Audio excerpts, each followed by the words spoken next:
Video number 24 AP history. మనం ఇక్ష్వాకులు గురించి తెలుసుకుంటున్నాము. ఇది కృష్ణా రివర్ మ్యాప్ అండి. ఇక్ష్వాకులు మనం విష్ణుకుండినులు, సాలంకాయన్లు, బృహత్పాలాయన్లు వీళ్ళందరూ కూడా మనకి ఎక్కువగా ఈ ఏరియాలో పరిపాలించారు కాబట్టి మ్యాప్ ఒకసారి మనకి మైండ్లో ఉంటే బాగుంటుందన్న ఉద్దేశంతో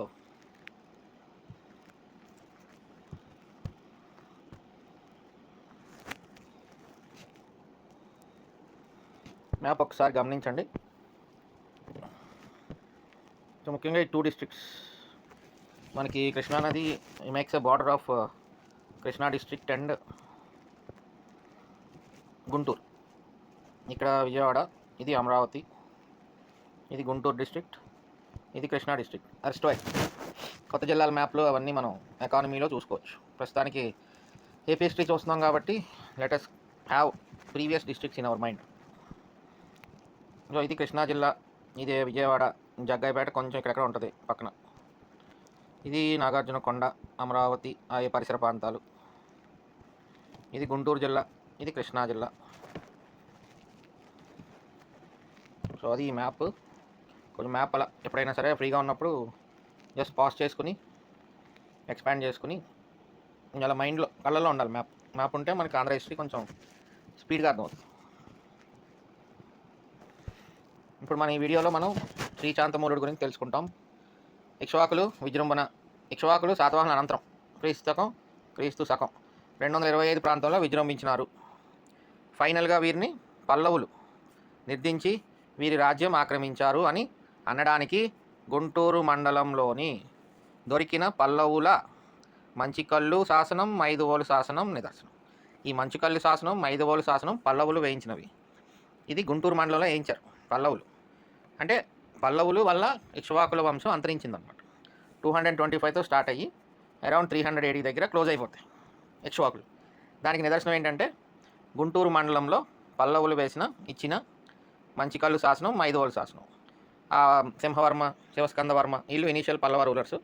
మనం ఇక్ష్వాకులు తర్వాత కొంచెం పల్లవుల గురించి కూడా తెలుసుకుంటాం. తొలి పల్లవులు అంటే మన ఈ 13 డిస్ట్రిక్ట్ సంబంధించి పల్లవులు కూడా ఉంటారు ఇక్కడ.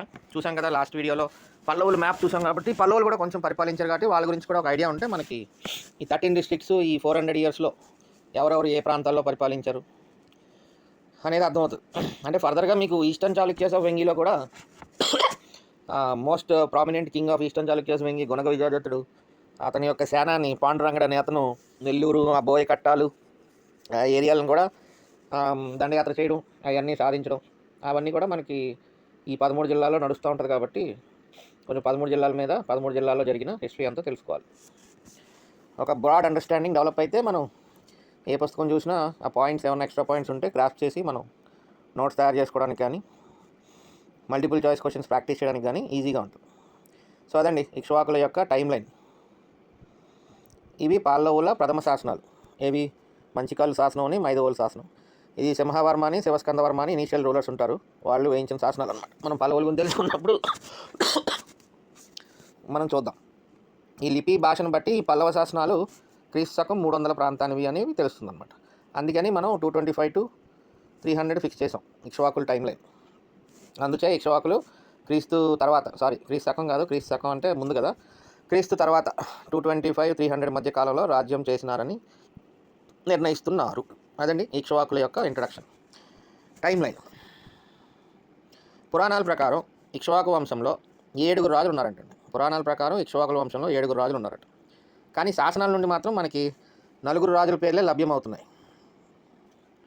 అందులో శ్రీశాంతమూలుడు మొదటివాడు, ప్రథముడు. అర్థమైంది కదండి. శ్రీశాంతమూలుని 5వ, 8వ రాజ్య వర్షాలలో అంటే అతను పరిపాలించిన 5th year and 8th yearలో ఇచ్చిన శాసనాలు ఇవి. రెంటాల, కేసనపల్లి గ్రామాల్లో దొరికాయి. అంటే రెంటాల శాసనం, కేసనపల్లి శాసనం అంటారు. అంటే శాసనం ఆ ఊరు బట్టి, గ్రామం బట్టి వస్తుంది కదా. సో శ్రీశాంతమూలుడి యొక్క 5th year, 8th year REIN రాజ్య వర్షాలలో రెంటాల, కేసనపల్లి గ్రామాల్లో దొరికాయి. ఈ శాసనాల్లో అతడు అశ్వమేధ వాజపేయాలు చేశాడని లేదంటండి. ఈ శాసనాల్లో ఏవి? రెంటాల, కేసనపల్లి శాసనాలు ఎవరివి? శ్రీశాంతమూలుడు ఇచ్చిన శాసనాలు అవి. అందులో ఈ శ్రీశాంతమూలుడు అశ్వమేధ వాజపేయ యాగాలు చేశాడని ఎక్కడ లేదట. కానీ అతని పుత్ర పౌత్రాదుల శాసనాల్లో ఈ యజ్ఞాల ప్రసక్తి స్పష్టంగా ఉందండి. అంటే తర్వాత వచ్చిన అతని కొడుకు అలాగే మనవాళ్ళ శాసనాల్లో ఈ యజ్ఞాల గురించి క్లియర్గా ఉంది, ప్రసక్తి క్లియర్గా ఉంది. నాగార్జున కొండలో అశ్వమేధ వేదిక బయటపడింది. నాగార్జున కొండలో అశ్వమేధ వేదిక బయటపడింది. అంటే అశ్వమేధ యాగం అక్కడ ఆ వేదిక మీద చేశారని అనుకోవచ్చు. అందుచేత శ్రీ శాంతమూలుడు కొంతకాలం శాతవాహనుల సామంతుడుగా ఉండి పులోమావి బలహీనతను గుర్తించి స్వతంత్రుడై ఉంటాడు. అంతే కదండి. మొత్తానికి మన శాతవాహనులు వదిలిపెట్టేసి వెళ్ళిపోయిన రాజ్యాన్ని మన వాళ్ళు క్యాప్చర్ చేశారనమాట. ఇండిపెండెంట్గా ఇంకా అక్కడి నుంచి ఇండిపెండెన్స్ తీసుకున్నారు. శ్రీ శాంతమూలుడు కొంతకాలం సామంతుడుగా ఉండి పులోమావి బలహీనతను గుర్తించి స్వతంత్రుడై ఉంటాడు. దానివల్ల ఈ అశ్వమేధ వేదిక నాగార్జున కొండలో కట్టించుకుని ఉంటారు. అందుకని అక్కడ బయటపడింది అనమాట. అంటే దాన్ని బట్టి ఇది ఇన్ఫ్లుయెన్స్. అనంతరం శాతవాహన సామంతులైన ధనిక పూగీయ వంశాలను కూడగట్టుకుని పులోమావిని పారద్రోలి ధాన్యకటక ప్రాంతం ఆక్రమించి అశ్వమేధ వాజపేయాలు చేసి సార్వభౌమత్వాన్ని ప్రకటించి ఉంటాడు. ఎవరు? శ్రీ శాంతమూలుడు. సో ఈ ధనిక పూగియ వంశాలు ఈ శాతవాహన సామంతులు అనమాట. వాళ్ళని కూడా కూడగట్టుకుని మొత్తానికి పులోమావిని అక్కడి నుంచి పంపించేసి ధాన్యకటక ప్రాంతం ఆక్రమించి అశ్వమేధ వాజపేయ యాగాలు చేసి ఉంటాడని, సో అక్కడి నుంచే ఈ సార్వభౌమత్వాన్ని ప్రకటించి ఉంటాడనేది మన కంక్లూజన్. అది అశ్వమేధ యాగం, నాగార్జున కొండలో అశ్వమేధ వేదిక దొరకడం ఎట్సెట్రా, దాని యొక్క ఇంపార్టెన్సు అక్కడ జరిగింది మనం ఊహించుకోవడం, తెలుసుకోవడం, అర్థం చేసుకోవడం. శ్రీ శాంతమూలుడు 225 to 245. నేటి గుంటూరు మ్యాప్ చూడండి. ముందుకి వెనక్కి అంటే టైం వేస్ట్. మీరు ఒకసారి ఆ మ్యాప్ పాజ్ చేసుకుని ముందే మైండ్లో ఫిక్స్ చేసుకుంటే ఇవన్నీ మనకి చదివేటప్పుడు ఈజీగా ఉంటాయి. నేటి గుంటూరు, ప్రకాశం, కడప, కర్నూలు, నల్గొండ, తూర్పుగోదావరి జిల్లాలు చేరిన పెద్ద రాజ్యం స్థాపించి మహారాజా బిరుదం ధరించినాడట. ఎవరు? శ్రీ శాంతమూలుడు. ఇవన్నీ మొత్తం ఈ 13 జిల్లాలు అండ్ నల్గొండ జిల్లా అంతా ఆక్రమించి, నల్గొండ పైనే కదా ఉండేది, కృష్ణానదికి అవతలు ఉండేది ఇంచుమించు నల్గొండ జిల్లానే. విజయవాడ కృష్ణ దాటిన తర్వాత ఎంటర్ అయ్యేది మనం నల్గొండ జిల్లానే కదా. సో అట్లాగా ఆ ఏరియా అంతా కూడా అతనికి ఆక్యుపై చేసాడు శ్రీ శాంతమూలుడు. ఈ ఏరియా అంతా ఆక్యుపై చేసి మహారాజు బిరుదం తీసుకున్నాడట. పల్లవులు, బృహత్పలాయన్లు, శాలంకాయన్లు, ధనకులు కూడా, పూగీయులు కూడా ఇతని సామంతులు. అంటే వీళ్ళందరినీ ఇతని సామంతుల కింద పెట్టుకున్నాడు అనమాట. పల్లవులు, బృహత్పలాయన్లు, శాలంకాయన్లు, ధనికులు, పూగీయులు, కాంటెంపరీస్, సమకాలికులు ఇతని సామంతులుగా ఉన్నారు. శ్రీ శాంతమూలుడు రాజనీతిపరుడు. సామంత రాజవంశాలతోనూ పొరుగు రాజ్యాలతోనూ వివాహ సంబంధాల ద్వారా ఇక్ష్వాకు రాజ్యాన్ని బలపరుచుకున్నాడు. ఎవరు? శ్రీ శాంతమూలుడు. తనకి 2 సిస్టర్స్ ఉన్నారనుకున్నాం కదా.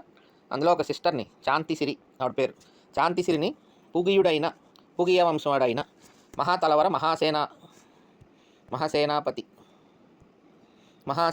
స్కందశ్రీకిచ్చి అతని సోదరి అంటే చెల్లిని శాంతిసిరిని, అంటే మన శ్రీ శాంతమూలుడు శాంతిసిరిని పూగీయుడైన మహాతలవర మహాసేనాపతి స్కందశ్రీకి ఇచ్చి, అలాగే కూతురు అడవి శాంతిసిరిని ధనకుడైన స్కంద విశాఖనకు ఇట్లా పెండి చేశాడు. అంటే మ్యాట్రిమోనియల్ అలయన్సెస్ అంటే సామంతులతో మరి వాళ్ళకి ఇచ్చి పెళ్లి చేస్తే కన్సాలిడేషన్ జరుగుతుంది రాజ్యం, అండ్ వాళ్ళ సేఫ్ కూడా. ఆ విధంగా స్కంద విశాఖునకు ఇద్దరు, ఒకలేమో పూగీయ వంశం వాళ్ళు, ఒకలేమో ధనకు వంశం వాళ్ళు, చెల్లిని కూతుర్ని. అంటే ఇతను ఎవరి చెల్లి? అడవి శాంతిసిరి వీరపురుషదత్తుడు చెల్లి అనమాట. వీరపురుషదత్తుడు కొడుకు కదా.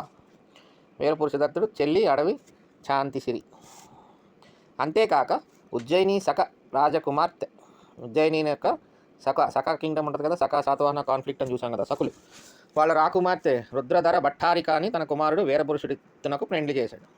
అంటే 5గురిలో 4 ఏమో మేనత్త కూతుర్లుని, ఒకలేమో బయట రాని అని లాస్ట్ వీడియోలో చూసాం. సో ఈవిడనమాట ఉజ్జయిని సకుల యొక్క రాకుమార్తె రుద్రధర భట్టారికను తన కుమారుడు ఎవరి కుమారుడు? శ్రీ శాంతమూలుని యొక్క కుమారుడు వీరపురుషదత్తునకు పెండ్లి చేసినాడు. సో ఇలాగా సామంతులకి చుట్టుపక్కల రాజ్యాలు ఉన్న వాళ్ళతో మ్యాట్రిమోనియల్ అలయన్సెస్ పెట్టుకుని అతని రాజ్యాన్ని కొంచెం సుతిష్టంగా బాగా నడుపుకున్నాడు అనమాట. ఎవరు? శ్రీ శాంతమూలుడు. ఈ శ్రీ శాంతమూలుడు పరమ వైదికుడట. అంటే బ్రాహ్మణ మతోద్ధరణకి ఇతడు నాయకత్వం వహించి ఉంటాడు. అంటే శాతవాహన యుగం అంతంలో చెలరేగిన బ్రాహ్మణ మతోద్ధరణకి ఇతడు నాయకత్వం వహించి ఉంటాడు. అగ్నిహోత్ర అగ్నిష్టోమ అగ్నిహోత్ర అగ్నిష్టోమ అశ్వమేధ వాజపేయాలు చేసి అనేక హిరణ్యకోటి శతసహస్రాల దానం ఇచ్చినాడు.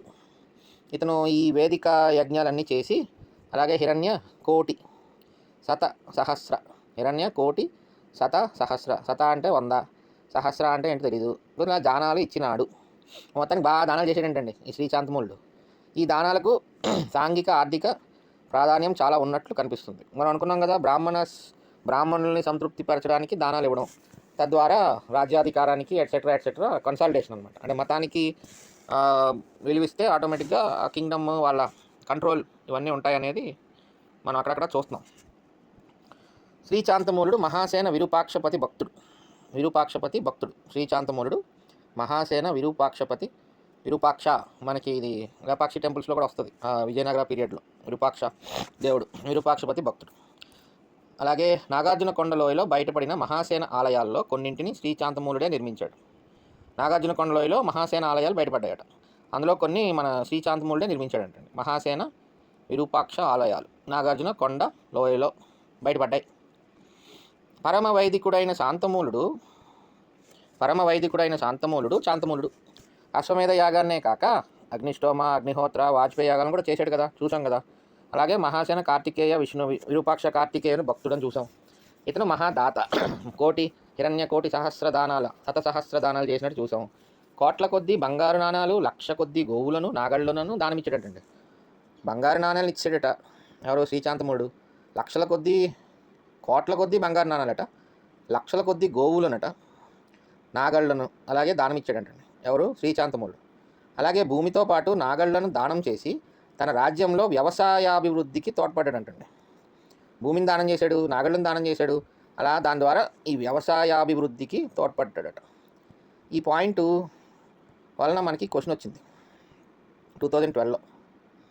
వ్యవసాయాభివృద్ధిలో మేధావి వర్గాన్ని భాగస్వాములుగా చేయడానికి కృషి చేసిన ఇక్ష్వాకు రాజుట శ్రీశాంతమూలుడు, వీరపురుష దత్తుడు. అంటే 4 పేర్లు ఇచ్చాడు ఇక్కడ, 4 కదా ఇక్ష్వాకు రాజులు. ఈ వ్యవసాయాభివృద్ధికి సంబంధించి మనకి ఎక్కడైనా టెక్స్ట్ బుక్లో ఈ శ్రీశాంతమూలుడు గురించే ఉంటుంది.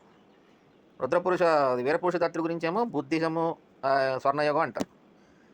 యహూవుల శాంతమూలు టైంలోనేమో ఆంధ్ర టెంపుల్స్ అంటే ఆలయాలు యహూవుల శాంతమూలు టైంలో స్టార్ట్ అవుతాయి. రుద్రపురుష దత్తుడేమో లాస్ట్ కింగ్ ఆఫ్ ఇక్ష్వాక్స్. సో ఇతని ఇంపార్టెన్స్ ఇదనమాట.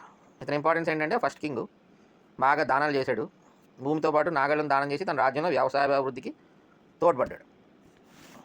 అలాగే ఇతను అలా కన్సాలిడేషను, అతని సామంతులు, అతని మన శాసనాలు చూసాం. రెంటాల కేసానపల్లి అంతే కదండి, రెంటాల కేసానపల్లే కదా, రెంటాల కేసానపల్లి. సో ఇది మన శ్రీశాంతమూలుడు గురించి వీడియో. మీకు PDF A4 సైజులో ఉంటుంది, అది నేను